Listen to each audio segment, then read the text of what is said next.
5 আগস্টকে কেন্দ্র করে কার্যক্রম নিষিদ্ধ আওয়ামী লীগের নাশকতা চালানোর সক্ষমতা নেই বলে মন্তব্য করেছেন স্বরাষ্ট্রমন্ত্রী সালাহউদ্দিন আহমেদ। একই সঙ্গে সাম্প্রতিক সময়ে বোমা উদ্ধারের ঘটনায় আতঙ্কিত না হওয়ার আহ্বান জানান তিনি। সোমবার দুপুরে সচিবালয়ে সাংবাদিকদের বিভিন্ন প্রশ্নের জবাবে তিনি এ মন্তব্য করেন।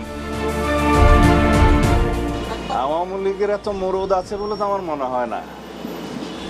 একে তো নিষিদ্ধ ঘোষিত দল, মাফিয়া শক্তি, তারা মাঝে মধ্যে বিদেশ থেকে উকিঝুঁকি দিচ্ছে, এর বেশি তৎপরতা তো দেখি না। মেট্রো রেলের পিলারের নিচে একটা বোমা সদৃশ্য জিনিস পাওয়া যায় একটা ছাতার মধ্যে, সেটা আমাদের আনসারের 2 জন সদস্য এটা দেখার পরে পুলিশকে জানায়, পুলিশ এটা কর্ডন করে রাখে এবং এটা বোম ডিসপোজাল ইউনিট যে সেটা সরায় এবং পরে এটা বিস্ফোরিত করে। এতে করে খুব শঙ্কিত হওয়ার কোনো কারণ নাই।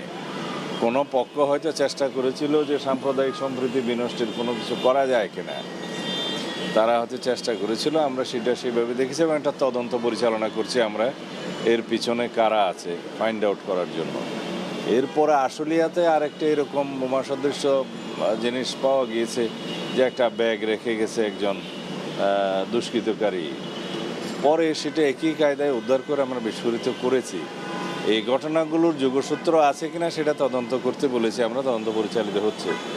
তবে আগের সময়ের তুলনায় যদি আমরা তুলনামূলক বিবরণী দেই একই সময়ে এই বিষয়গুলো কীরকম হয়েছে তার তুলনায় এটা অনেকটা কম। তবে আমরা সবসময় সতর্ক আছি এবং আমাদের এই জাতীয় বিষয়গুলো যারা অ্যাড্রেস করে আর কি, আমাদের উগ্রবাদী তৎপরতা বা এই জাতীয় সাম্প্রদায়িক সম্প্রীতি বিনষ্ট করার যে সমস্ত তৎপরতা, এগুলো যারা মনিটর করে আমাদের স্পেশাল টিম আছে, তারা এই ব্যাপারে সতর্ক আছে।